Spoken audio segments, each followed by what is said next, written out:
Hello po, ako po si Ethan. Ngayon po ay papakita ko po sa inyo kung paano gumawa ng chicken sandwich. Hindi po to basta chicken at tinapay lang.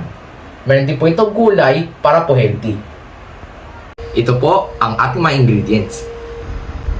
Mayonnaise, shredded cooked chicken, cucumber, tomato, lettuce, sugar, salt, black pepper, pickled relish, chopped onion, cheese, bread, at cherry tomatoes for garnishing. Ang una po natin gagawin ay ang chicken spread. Lagay po natin ang ating chicken dito sa bowl. Sumunod po ang mayonnaise.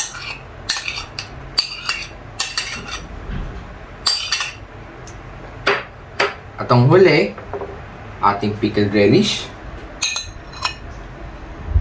chopped onions, black pepper, at ang ating asukal, tsaka asin.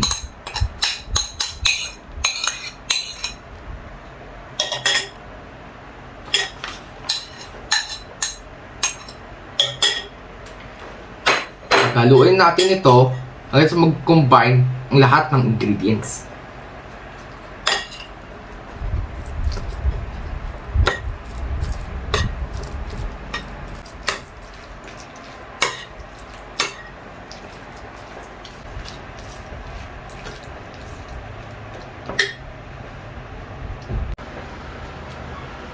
Ngayon ay gagawin naman natin ang chicken sandwich. Lagay natin ang lettuce.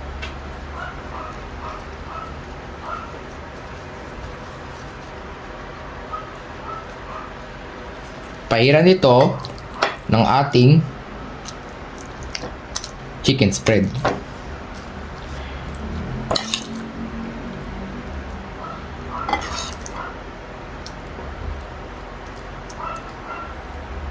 Pagkatapos, patungan to ng cheese.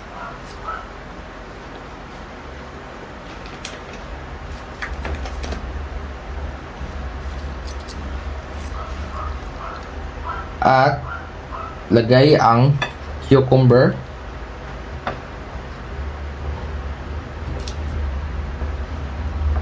Tsaka kamatis.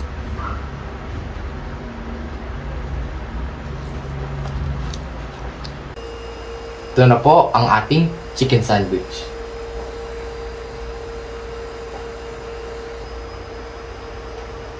Ang nutrition value po nito, total fat ay 28 grams, saturated fat ay 9.6 grams, dietary fiber ay 2.1 grams. Lastly, iron ay 4.7 milligrams.